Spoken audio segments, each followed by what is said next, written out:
435장, 찬송가 435장 우리 함께 찬양합시다.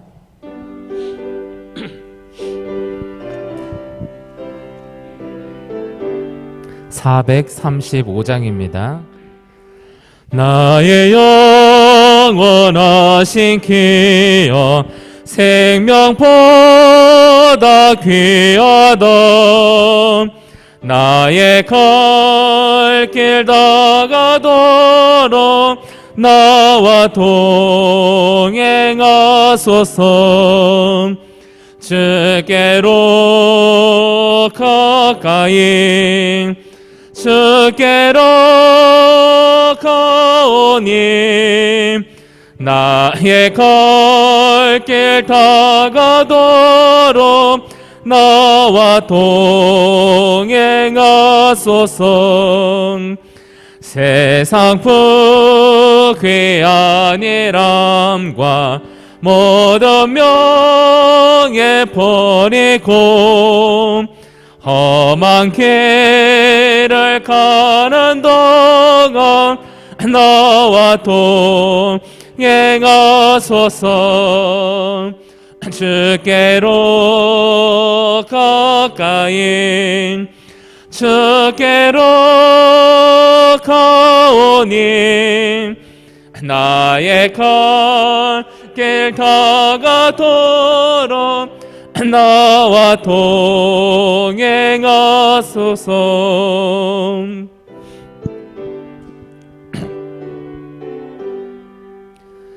어두운 골짝 지나가며 험한 바다 건너서 천국문에 이르도록 나와 동행하소서 주께로 가까이 주께로 가오니 나의 갈 길 다가도록 나와 동행하소서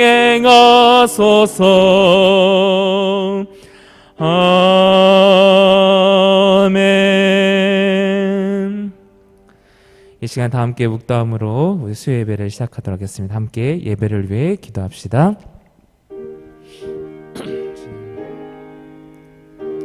도와주시옵소서.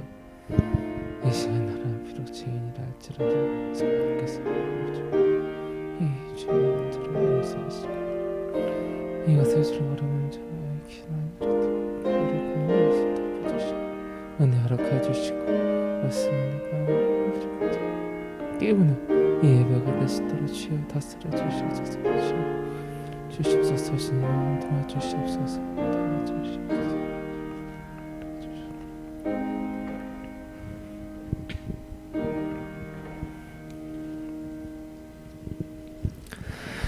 이 시간 우리 힘차게 주님을 찬양하기 원합니다. 찬송가 365장, 찬송가 365장 우리 힘차게 찬양합시다.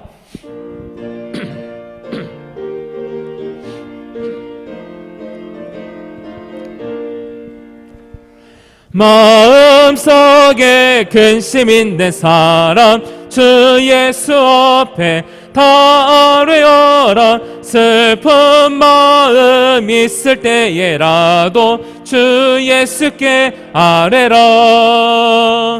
주 예수 앞에 다 아뢰어라. 주 우리의 친구님 무엇이나 근심하지 말고 주 예수께 아뢰라. 눈물 나며 깊은 한숨 쉴 때 주 예수 앞에 다 아뢰어라. 은밀한 죄 내게 있더라도 주 예수께 아뢰라. 주 예수 앞에 다 아뢰어라. 주 우리의 친구님 무엇이나 근심하지 말고 주 예수께 아뢰라. 외로움과 두려움 있을 때 주 예수 앞에 다 아뢰어라. 내일 일을 염려하지 말고 주 예수께 아뢰라. 주 예수 앞에 다 아뢰어라. 주 우리의 친구님, 무엇이나 근심하지 말고 주 예수께 해라.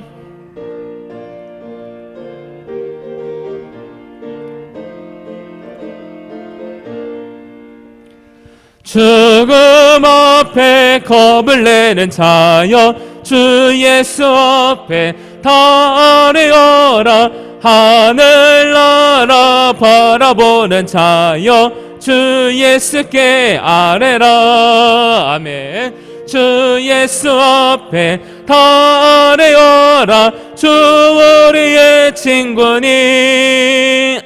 무엇이나 근심하지 말고 주 예수께 아뢰라. 주 예수 앞에, 주 예수 앞에 다 아뢰어라.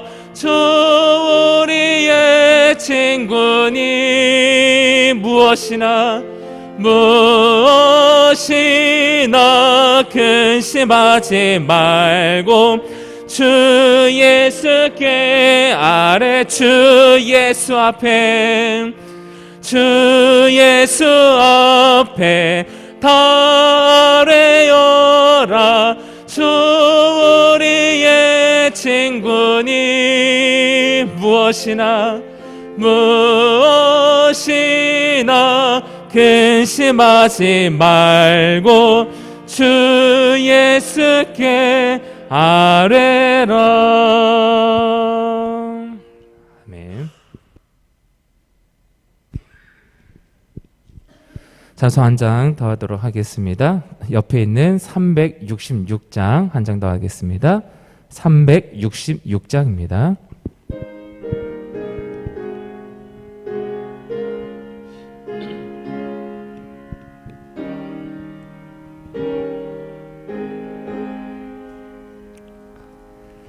어두운 내 눈 밝히사 진리를 보게 하소서.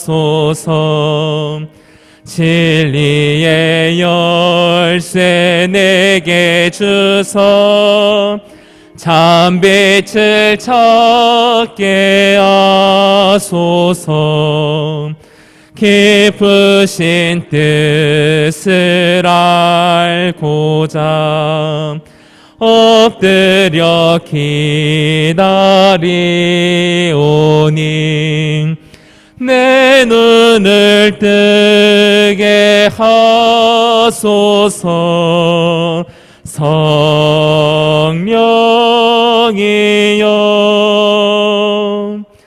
막혀진 내 귀 여시사 주님의 귀한 음성을 이 귀로 밝히 들을 때에 내 기쁨 얼량 없겠네.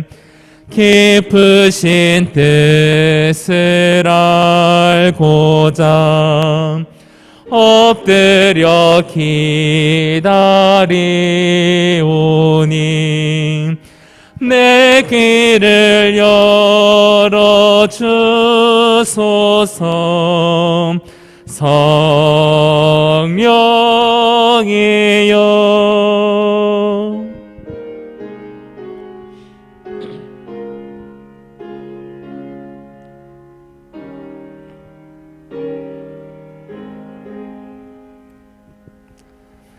봉해진 내 입 여시사 복음을 널리 전하고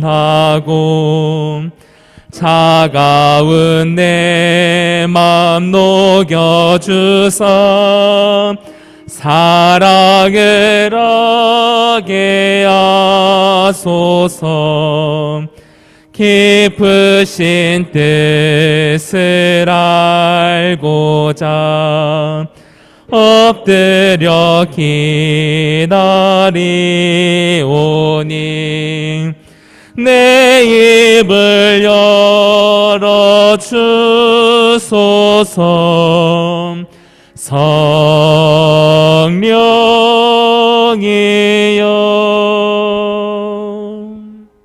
아멘.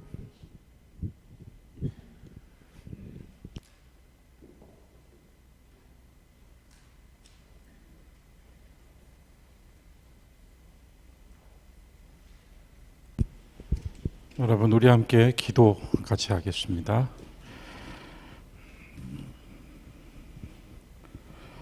존귀하신 하나님 아버지, 3일 저녁 함께 모여 찬송하며 주의 말씀을 상고하는 거룩한 예배로 주님께 영광 돌립니다.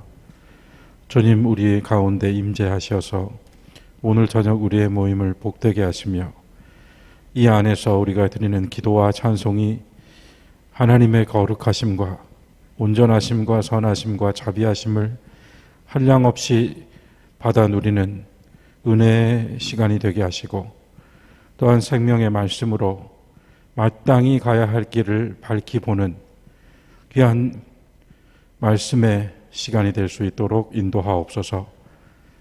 주님, 우리들이 연약하오나 우리의 연약함을 주님의 강하심으로 이끄셔서 여기까지 왔사오니 다시 걸어야 가야 될 길 위에서 주께서 보여주시는 것을 보며 주님의 마음으로 느끼고 주님의 생각으로 사유하며 행동하고 실천하는 신앙인의 자리를 회복해 나아갈 수 있도록 주여 도와주시옵소서.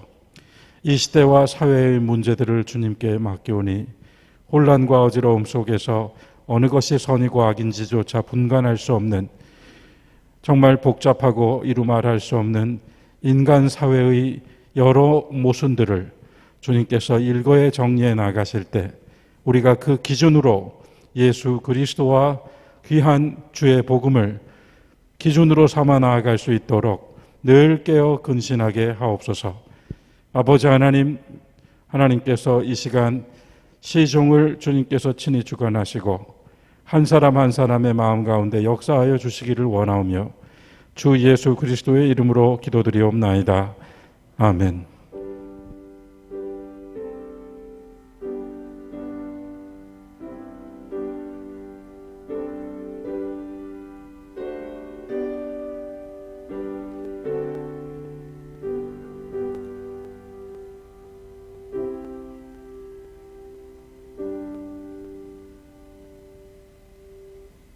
성경 고린도전서 3장 보겠습니다. 고린도전서 3장 9절부터 17절까지.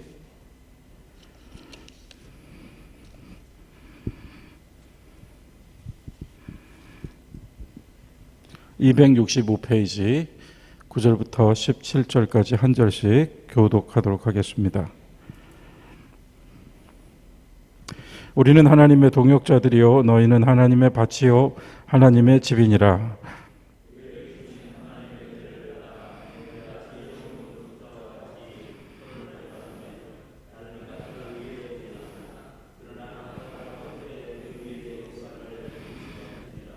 이 닦아둔 것 외에 능히 다른 터를 닦아둘 자가 없으니 이 터는 곧 예수 그리스도라.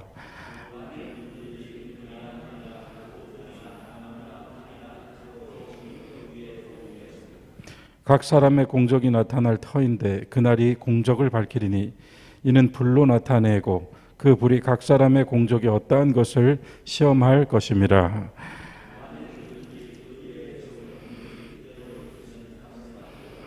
누구든지 그 공적이 불타면 해를 받으리니 그러나 자신은 구원을 받되 불 가운데에서 받은 것 같으리라.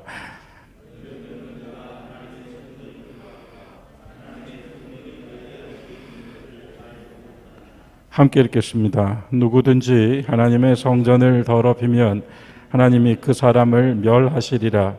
하나님의 성전은 거룩하니 너희도 그러하니라. 아멘.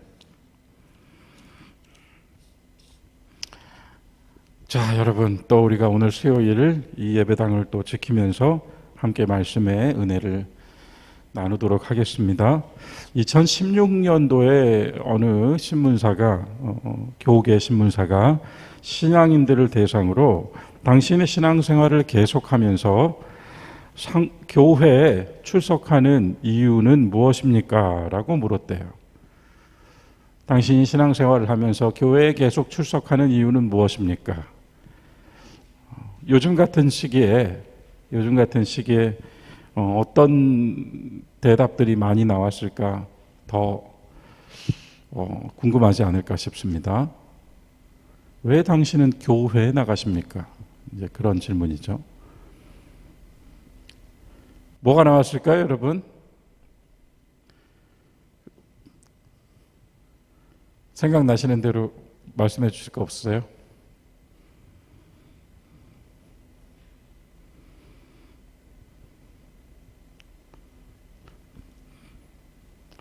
제일 조금 나온 거예요. 10등. 10등이 뭐냐면은 교회에 나가지 않으면 죄책감이 들어서 교회에 나갑니다. 이게 10등이에요. 교회 안 나가면 주일날 죄책감이 들어서 교회 나갑니다. 이게 10등입니다. 마지막입니다. 이게 4.0%가 대답을 했습니다. 또 뭐가 있을까요? 말씀해 주시면 제가 몇 등인지 말씀해 드릴 수 있는데. 예?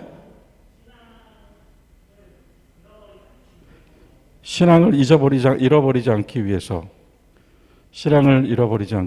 내 신앙을 지켜나가기 위해서.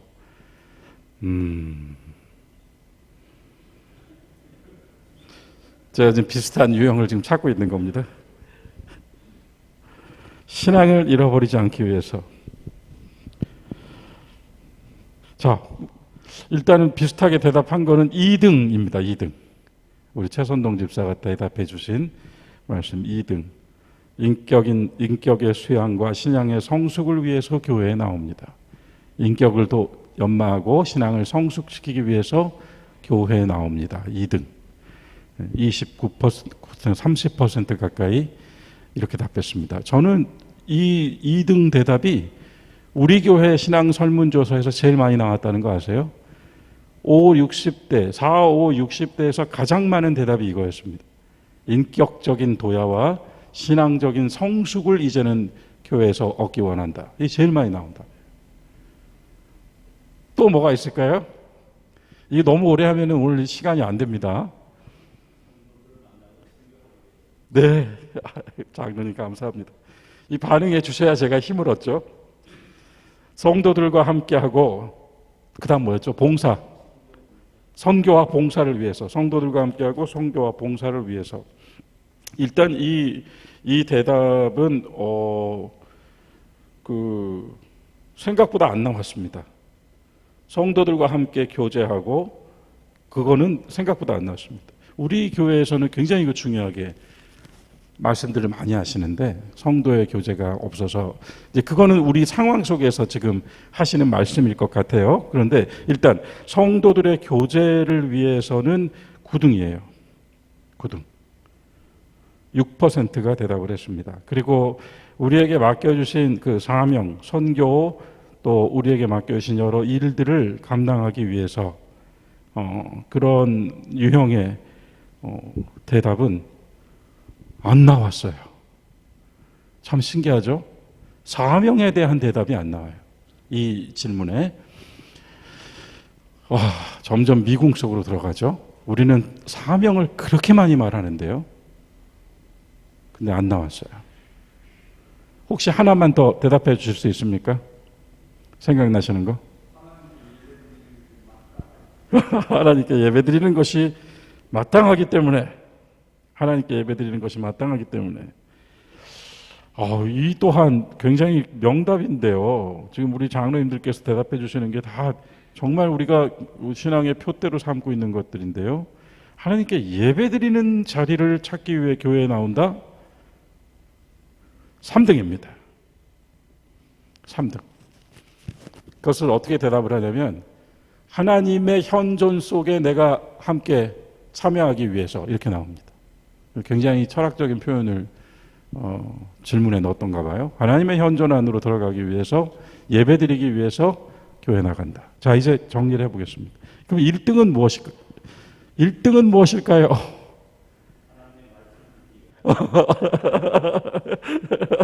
장로님, 그게 교회마다 좀 다른가 봐요. 그래서 6등 나왔네요. 6등. 복 받기 위해서요. 네, 복 받기 위해서 그 8등입니다. 8등.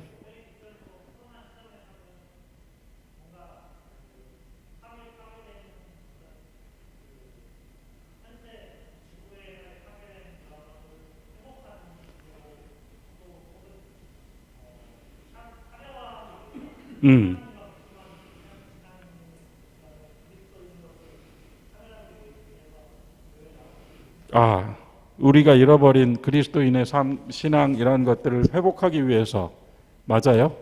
제가 이해한 게 그러한 회복과 다시 제자리를 찾기 위해서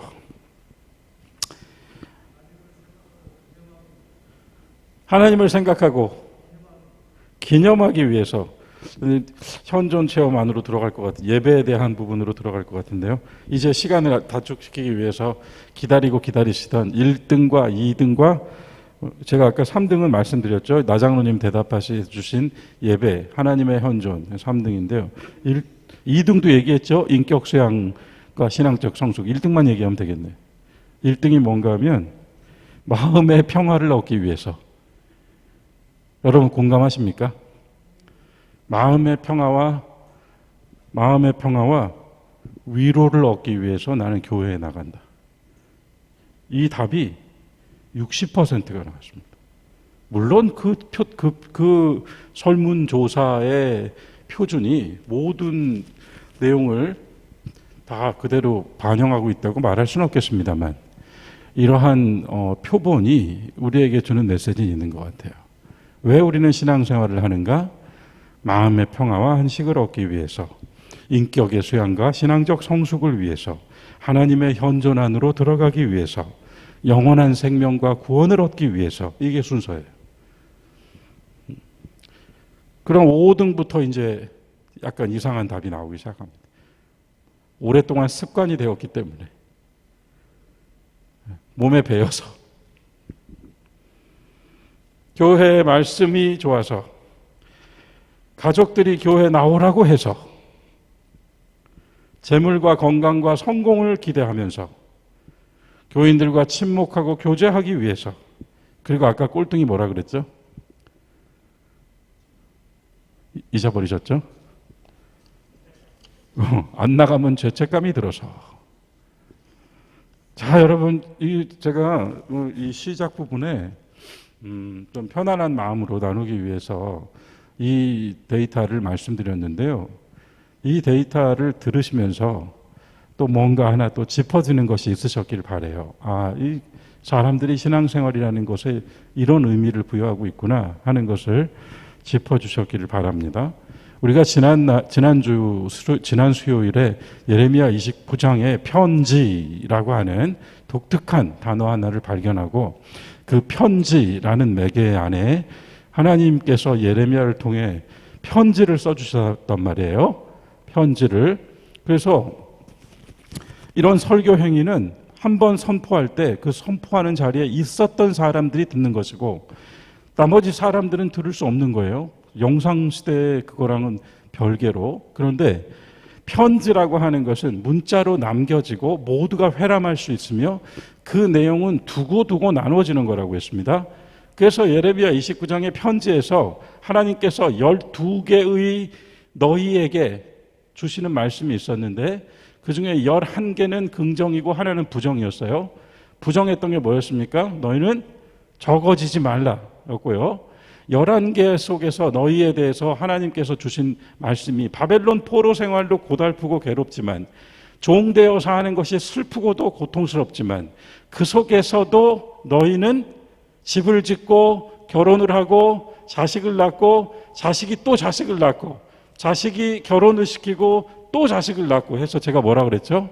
하나님이 그 이스라엘에게 믿는 사람들에게 주시는 편지에서 아버지 하나님은 3대에 걸쳐서 너희들이 용기를 잃지 말고 살라고 하시는 말씀을 해주셨다고 했어요. 3대에 걸쳐서 하나님의 시선 안에는 나의 역사만 있는 것이 아니라 3대에 걸친 역사가 들어있다고 했습니다.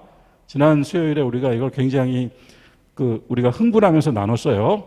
그러면서 교회, 우리 초동교회 같은 이런 역사적인 교회는 이미 3대째가 됐다 이 말입니다. 지금 3대째.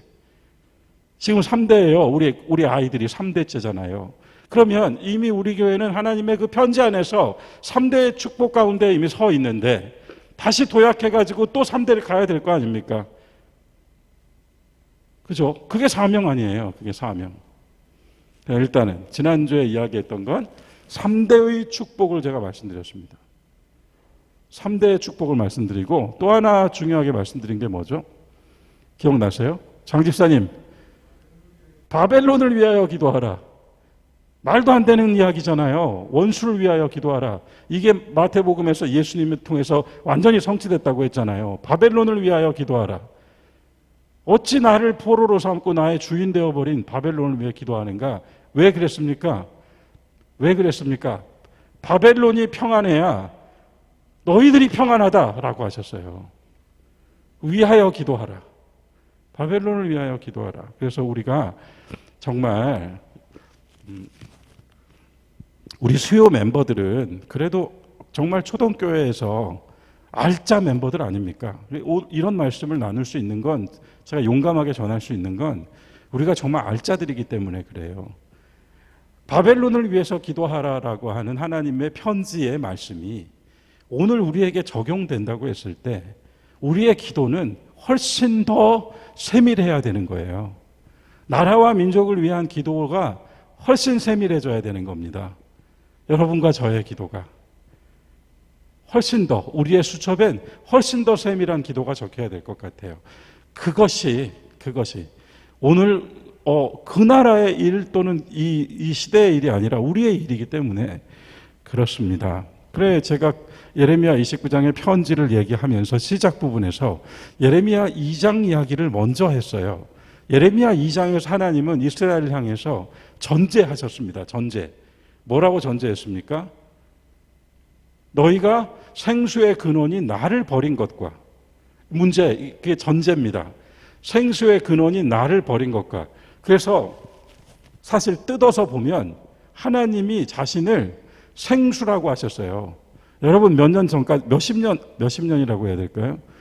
2000년대까지라고 해야 될까요? 물 안 사 먹었잖아요, 우리는. 그런데 물 사 먹는 나라, 이렇게 물 사 먹는다는 얘기를 보면서 기가 막히군 했단 말이죠. 근데 지금 우리 물 사 먹어요. 근데 왜 물을 사 먹게 됐어요? 산업화가 가속화되면서 물이 모든 환경이 파괴되니까, 그죠? 그러니까는 이제 물도 제대로 먹을 수 없게 됐어요. 그랬더니 산업화를 가속화시킨 그 기업이 또 물을 만들어 파는 거예요. 얼마나 재밌어요? 이게 산업, 이게 어쨌든 세태 아니겠습니까? 그런데 하나님께서 구약 예레미야에서는 당신을 생수의 근원이라고 하셨어요. 예? 전능하신 여호와가 아니라 생수의 근원. 우리가 반드시 마셔야 되는, 우리 속에 채워야 되는, 예? 그냥 우리가 본받고 따라야 되는 그 말씀을 율법으로 지켜야 하는 그런 종교적 계율이 아니에요. 이 말씀은 우리가 마셔야 된다고 했습니다. 생수의 근원인. 근데 그걸 어떻게 했다? 버렸다. 안 먹는다고 버렸다 이 말입니다. 그리고 또 하나가 뭐예요? 터진 웅덩이를 파고 있었다. 그런 거 아무리 채워줘도 하나도 남아있지 않았다는 얘기잖아요. 다 새 나가버렸다는 거예요. 두 가지가 문제였어요. 두 가지가. 그래 오늘 이렇게 서두에서 예레미야 이야기를 다시 하는 것은 그것을 기억하시면서 오늘 이 말씀으로 옵니다.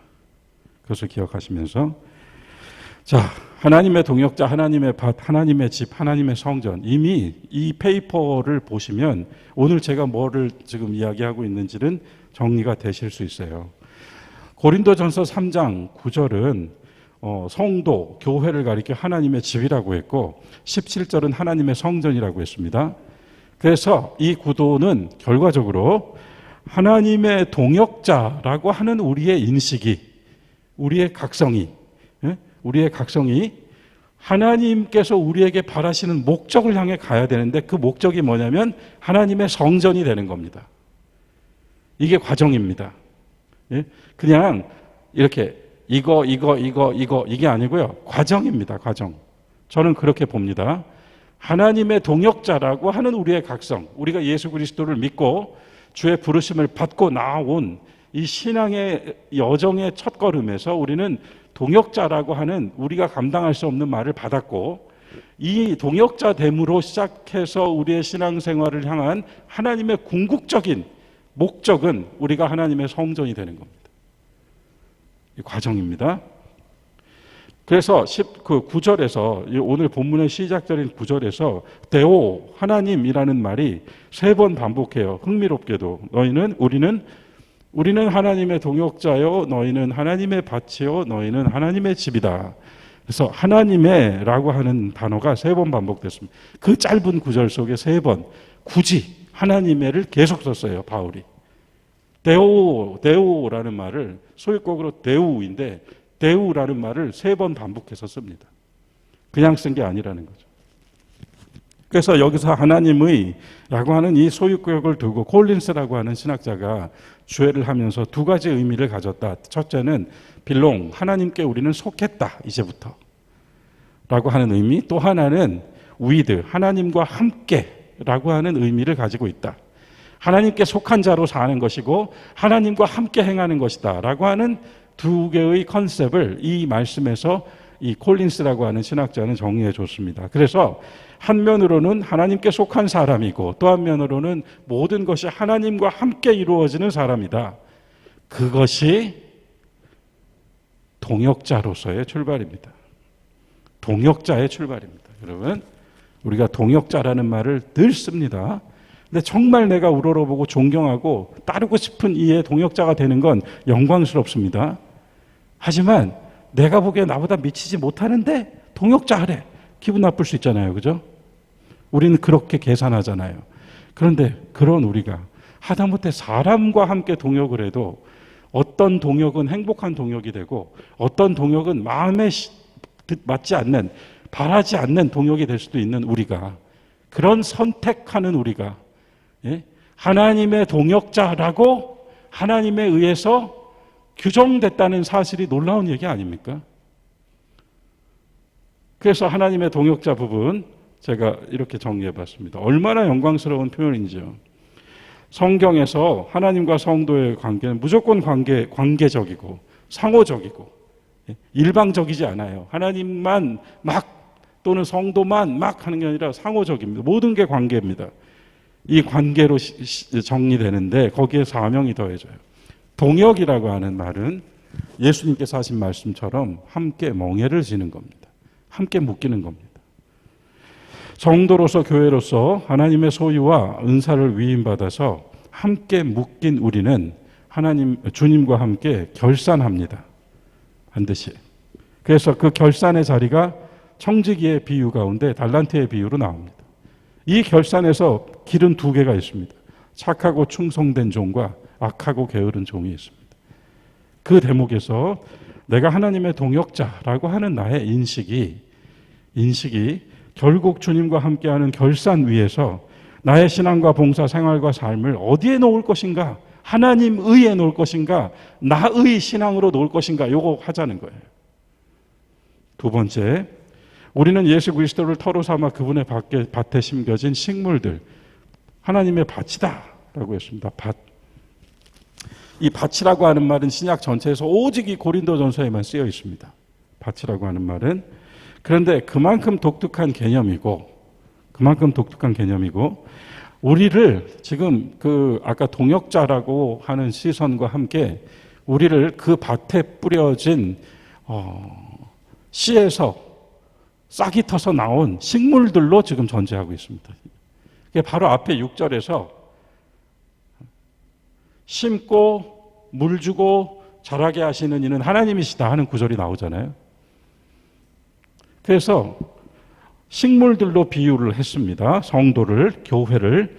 식물들은 창세기 1장의 창조의 과정에서 제일 먼저 생성되는, 땅 위에서 생성되는 것이 식물입니다. 그래서 그 식물이 처음엔 풀로, 그리고 채소로, 다음엔 씨 가진 씨 맺는, 열매 맺는 나무로 이렇게 창조가 이루어집니다. 이스라엘의 파종법은 산종법입니다. 우리처럼 모내기를 하는 것이 아니라 그냥 흩뿌리는 거예요. 그래서 농부도 어디서 올라올지 모르고 뿌립니다. 농부도 나와 봐야 아는 그런 농사법입니다.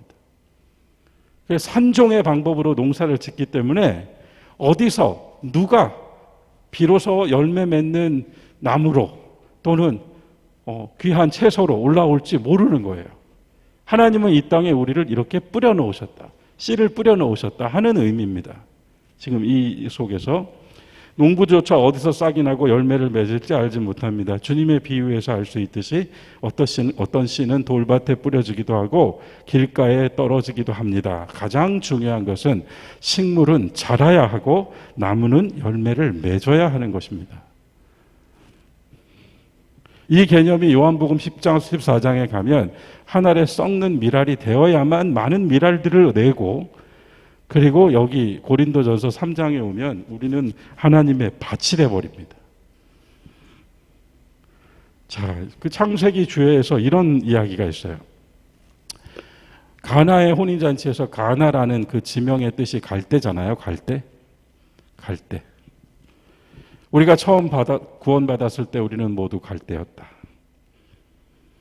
그런데 우리가 채소가 되었고 나무가 되었고 바다의 물고기가 되었고, 그래서 소금으로 가득 차 어떤 생명이든 죽고 마는 바닷속에서 섞이지 않고 생명을 지켜나가는 물고기로 산다. 세상에서. 공중의 새가 되었다. 비록 땅에서 먹을 것을 구해야 하지만 절대로 땅에 매이지 않고 창공으로 날아오르는 공중의 새가 되었다.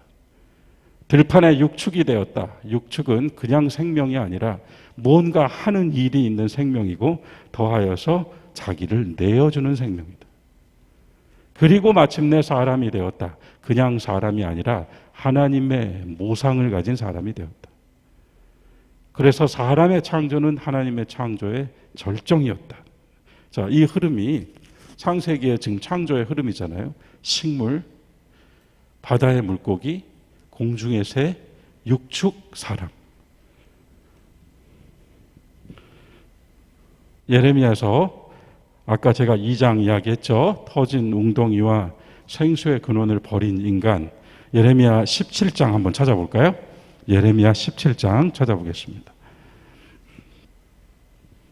구약성경 1077페이지입니다.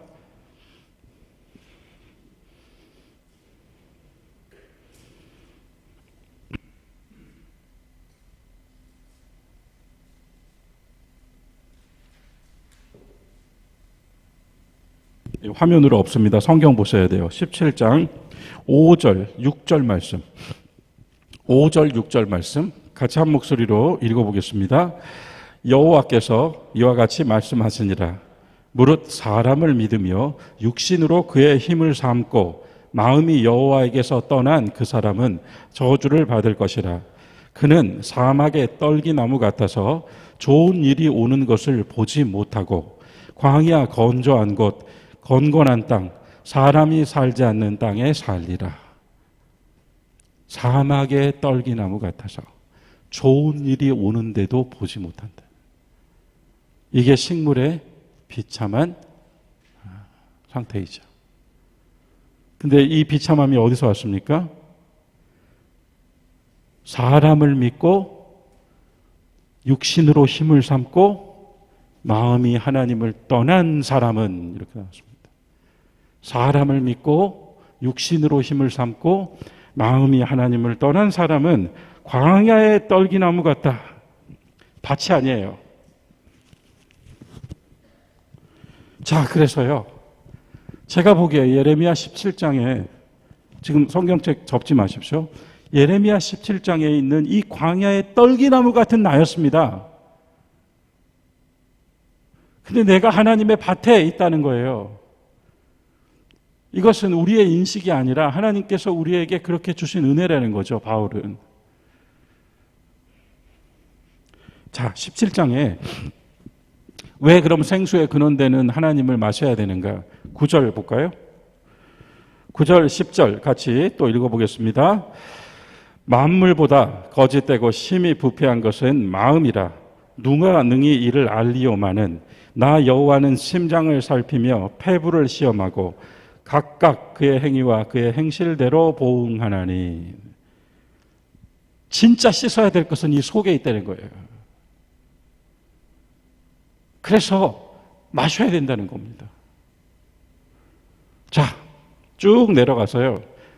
오늘 이야기의 마지막이 되는 하나님의 성전의 핵심은 예루살렘에 만들어 놓은 거대한 회당이 아니고 우리들 마음속에 세워진 성령의 교회란 말입니다. 만물보다 심히 부패했던 내 마음을 나도 알아요. 광야의 가시떨기 같았던 나의 인생을 나도 압니다. 그런데 나를 하나님의 밭이라고 삼아주시고 그 속에서 광야의 떨기나무를 생명의 열매를 맺는 나무로 인생의 전환을 갖게 하신 것이 하나님이죠. 그 하나님께서 내게 바라시는 마지막은 만물보다 거짓되고 심히 부패했던 내 마음을 하나님의 성령으로 충만한 성전이 되게 하시겠다는 거예요. 그래서 제가 오늘 새벽에도 말씀드렸어요. 우리는 속이 밝아야 돼요. 왜냐하면 세상이 어둡거든요. 속에 빛이 없으면 그 어둠 속에서 발을 헛디딜 수 있어요. 우리는 속이 밝아야 됩니다. 말씀으로 밝아야 되고 기도로 밝아야 되고 주님의 영광을 찬미하는 우리의 노래소리로 밝아야 됩니다. 그 어떤 사조와 유행과 철학이, 저 요즘 철학 공부 엄청 하고 있거든요. 그 어떤 철학적인 굉장히 짜릿하고 학문의 기쁨이 있어요, 철학이. 그런데 그 철학은 이 말씀을 읽는 기쁨과 비할 수 없단 말입니다. 자부하건대. 비할 수가 없어요. 비할 수가 없습니다. 현대 철학자들이 주장하는 여러 주장 중에 요즘 가장 많이 쓰는 용어가 타자, 타인 뭐 이런 거거든요. 여러분, 그 예수님이 다 하신 말씀이에요. 다 하신 말씀이에요. 하나도 새로운 게 없습니다. 참고로. 성경을 제대로 보지 않았으면은 그 철학자의 말에 반짝할 수 있는데요. 성경을 제대로 봤다면 이 철학자가 하는 말은 야, 해 아래 새 것이 없다더니 주님 하신 말씀이 전부 변개돼서 이용되고 있구나, 이 생각밖에 안 들더라고요. 타자를 위해서, 이웃을 위해서 차이를 인정하고 다름을 존중하라. 예수님 다 하신 말씀이에요. 그렇지 않습니까? 나중에 이야기하겠습니다만 예수님 자신이 자신을 타자라고 하셨잖아요. 밀려난 사람이라고 하셨잖아요, 자기를. 지극히 작은 자 하나에게 한 것이 나에게 한 것이다 하신 말씀 속에서 내가 바로 중심에서 영광을 차지한 왕의 모습이 아니라 밖으로 밀려나 버린 변두리에 사는 가장 초라한 사람의 모습이다 라고 하셨잖아요. 뭔 타자가 따로 있습니까? 예수님이 바로 당신이 타자가 되어버리셨는데. 그러면 예수님을 따르는 우리는 중심부 진입을 위하여 끊임없이 갈등하고 경쟁하면서 누군가를 뒤로 밀쳐야 되는 그런 경주자입니까? 아니면 나 예수님 따라가니까 나 역시 이 몰골로, 그러나 주님과 함께여서, 주님께 속하여서 belong to with로서 나는 산다, 이렇게 갈 것인가? 이런 거 아니겠습니까? 다시 돌아오겠습니다. 밭, 우리는 가시떨기, 광야의 가시떨기가 아니라 하나님의 밭에 심겨진 풀이고 나무이고 또한 채소이라고 했습니다. 그런데 그 다음 나오는 게 집이라는 말이에요. 집. 이 집이 왜 놀라운가 하면 이렇게 각각으로 막 여기저기 흩뿌려져서 자라고 있던 나무 같은 우리를, 누구는 여기 있고 누구는 저쪽에 있을 수 있잖아요, 생명이 되어서. 그런 우리를 다 한데 모아서 그 집이 되게 한단 말입니다. 하나님께서 거하시는 집. 하나님의 집. 자, 집에 대해서 성찰해 봤습니다. 집은 안식과 평안이고 내일을 위한 휴식이 되고 하루를 마치고 돌아가는 자리가 되고 집은 기다림이 되고 기다려줌이 있고 집은 형식과 꾸밈이 필요하지 않은 가장 자유로운 곳입니다. 성경은 집이라는 개념을 셀 수 없이 사용하는데 그 중에서도 시편 101편 1, 2절을 우리는 오늘 붙잡아야 됩니다.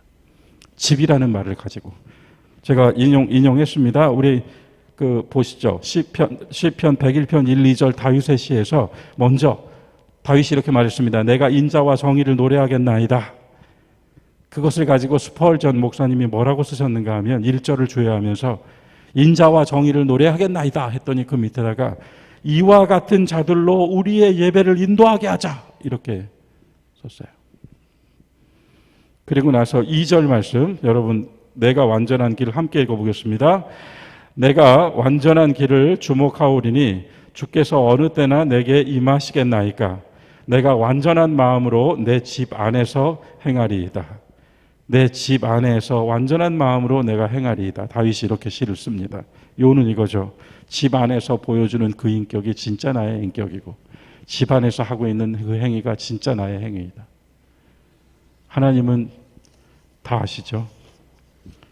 그래서 다윗은 밖에서 하나님의 영광을 찬양하는 왕 다윗이 아니라 집 안에서 완전한 하나님의 사람으로 서겠습니다라고 고백을 합니다.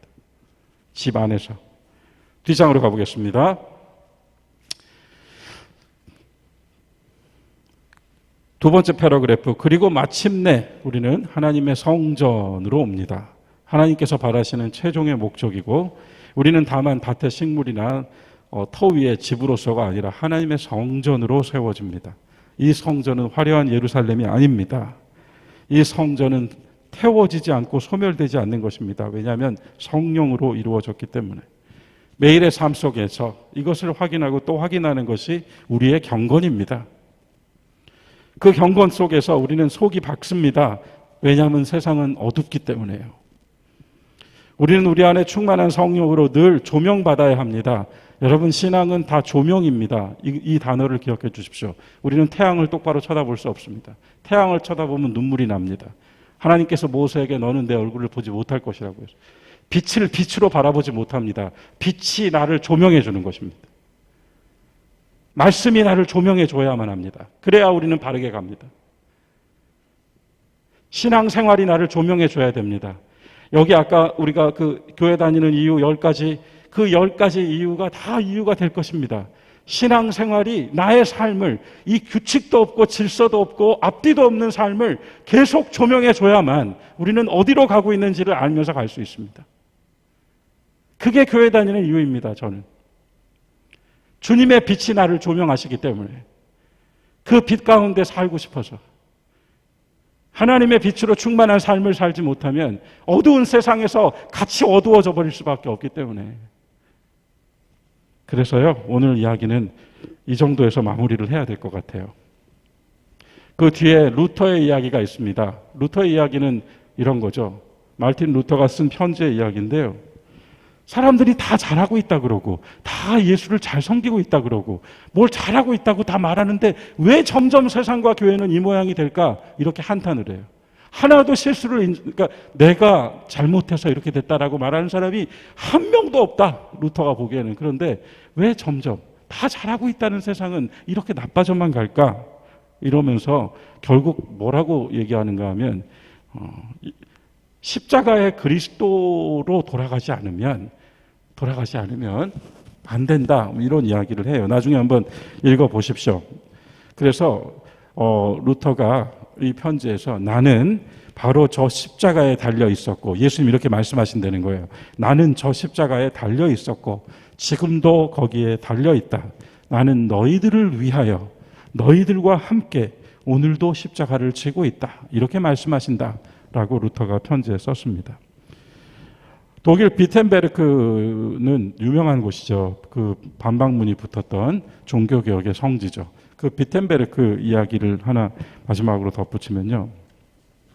1546년에 루터가 죽습니다. 그리고 1547년에 개신교 연맹인 슈말칼텐 동맹이 천주교와의 싸움에서 집니다. 그래서 슈말칼텐 동맹을 이끌고 루터를 보호해 주었던 선제후 프리드리히가 카톨릭을 옹호하는 신성 로마 제국의 황제 칼 5세에게 붙잡힙니다. 그리고 그 프리드리히 왕이 선제후가 칼 5세를 통해서 왕위를 빼앗깁니다. 그래서 이제 비텐베르크의 개신교도들을 지켜줄 사람이 아무도 없어졌어요. 루터는 죽었고 선제후는 왕위를 빼앗겼습니다. 힘이 없어졌어요. 그래서 비텐베르크의 교인들은 다시 카톨릭으로 전환될 수 있다라고 하는 엄청난 위협을 느끼고 그냥 교회가 카톨릭이 되는 게 아니라 그들은 모두 죽어야죠.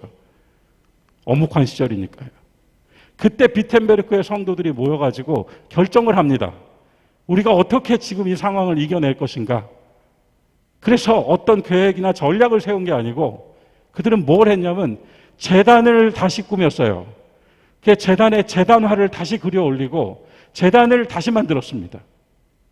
뭘 의미할까요? 여기서 죽겠다 이겁니다. 이 제단에서 하나님을 붙잡고 있겠다라고 하는 거죠. 천주교 동맹군이 와서 허물든 뭘 하든 나는 이 비텐베르크의 프로테스탄트의 교회를 지키며 살다 가겠다라고 하는 그 뭐라고 표현해야죠? 함께 뜻을 모았어요. 그러면서 그 제단에 그들의 신앙 고백을 담은 한 문장을 새겨놨습니다. 시간이 있다면 우리 정병우 장로님께 마이크를 들고 크게 한번 읽어주시라고 부탁드리고 싶습니다만 독일 말이라서요. 그 말씀이 바로 고린도전서 3장 11절 말씀을 그들이 제단에 그 무서운 상황에서 새겨놨어요. 그러니까요.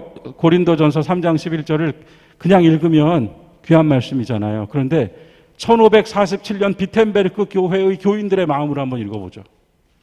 우리 함께 읽어볼까요? 함께 읽겠습니다. 이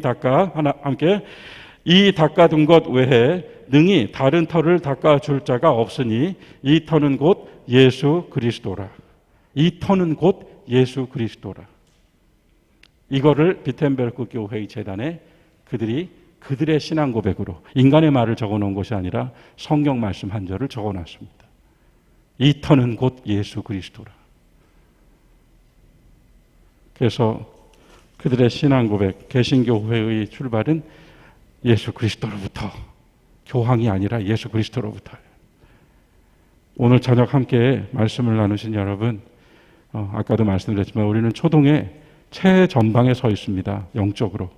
이 최전방에서 우리가 하나님 말씀을 나눌 때 우리는 그저 어떤 행위를 잘하자 이 정도의 성서적 교훈에 멈춰 있어서는 안 됩니다. 우리는 하나님의 동역자, 우리는 하나님의 밭, 우리는 하나님의 집, 그리고 마침내 하나님의 성전, 내 속에 세워진 그 어떤 것도 태워 없앨 수 없는 내 속에 세워진 하나님의 성전, 여러분의 마음과 제 마음 속에 주님의 빛이 가득하여서 이 어두운 시대에 다른 사람들의 길이 아니라 주님의 길 올곧이 걸어갈 수 있도록 항상 말씀과 은혜가 여러분들과 저 안에 가득하기를 주의 이름으로 축원합니다. 우리 함께 찬송가 한 장 부르고 기도하겠습니다. 찬송가 438장 함께 부르겠습니다.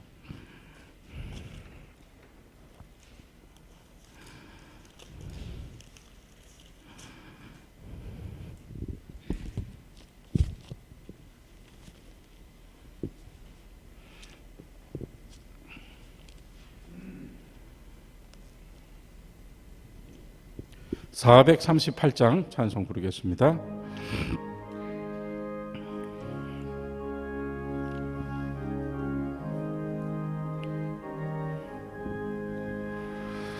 내 영혼이 은총 입어 중한 죄짐 벗고 보니 슬픔 많은 이 세상도 천국으로 화도다. 할렐루야 찬양하세. 내 모든 죄 사함 받고 주 예수와 동행하니 그 어디나 하늘나라 주의 얼굴 뵙기 전에 멀리 뵈던 하늘나라 내 마음속에 이루어지니 날로 날로 가깝도다. 할렐루야 찬양하세 내 모든 죄 사함 받고 주 예수와 동행하니 그 어디나 하늘나라.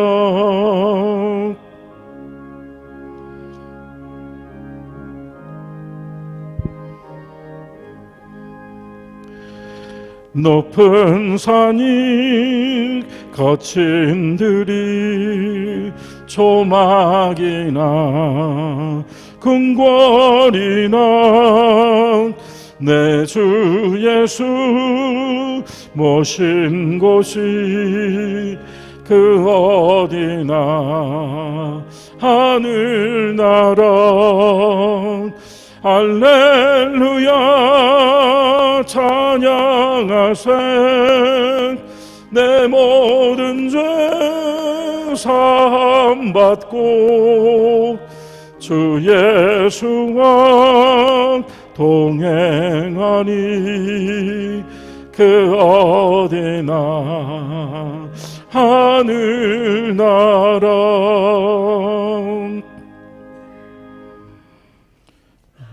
오늘 말씀을 묵상하면서 우리들 기도하는 시간 갖도록 하겠습니다.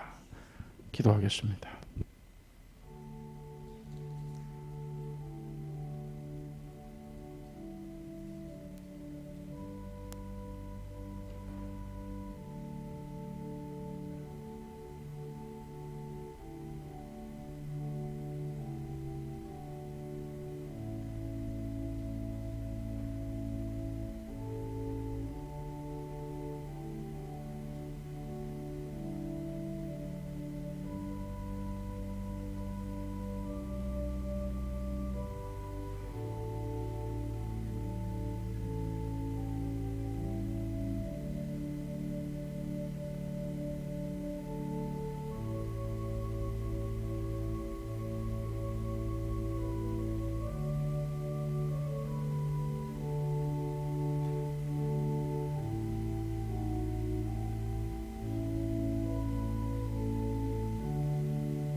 주님, 우리 마음에 다시 기쁨을 점화하여 주셔서 우리가 진심으로 온 마음을 다하여 감사하는 삶을 회복해 나아갈 수 있도록 도와주시옵소서. 살아있는 기쁨, 함께하는 기쁨, 봉사하는 기쁨, 주님의 이름을 부르며 주님의 영광을 위하여 사는 기쁨을 다시 발견하게 하시고, 먹는 기쁨, 마시는 기쁨, 또한 일상 속에서 열심히 수고하고 애쓰며 살아가는 기쁨도 함께 느끼며 주님께 영광을 돌리게 하여 주시옵소서. 주여, 혹여 우리가 마비되고 무디어져 살아있지만 죽은 자같이 되지 않게 하시고, 우리가 우리의 마음에서 하나님을 잃어버리고 또 나를 생각하여 강야의 가시떨기 나무처럼 버려지지 않게 도와주시며, 혹여 우리가 주님을 생각하지만 우리의 연약함으로 말미암아 기도할 자리를 잃어버렸을 때 주께서 우리의 손을 붙잡아 주셔서 계곡에서 찾아낸 한 마리 양같이 여겨주시고 주님의 기쁨으로 삼아 주시옵소서.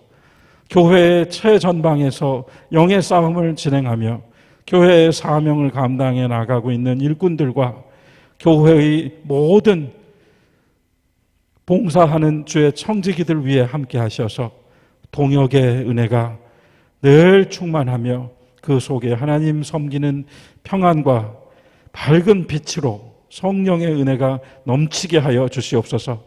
다시 만날 때까지 주님께서 샬롬 평화로 함께 하여 주시고 우리는 에이레네 나누며 화평케 하는 자로 서게 하옵소서. 주 예수 그리스도의 이름으로 기도드리옵나이다. 아멘. 우리 함께 주님 가르쳐 주신 기도하겠습니다. 하늘에 계신 우리 아버지여, 이름이 거룩히 여김을 받으시오며 나라에 임하옵시며 뜻이 하늘에서 이루어진 것 같이 땅에서도 이루어지이다. 오늘날 우리에게 일용할 양식을 주옵시고 우리가 우리에게 죄 지은 자를 사하여 준 것 같이 우리의 죄를 사하여 주옵시고 우리를 시험에 들게 하지 마옵시고 다만 악에서 구하옵소서. 나라와 권세와 영광이 아버지께 영원히 싸움나이다. 아멘.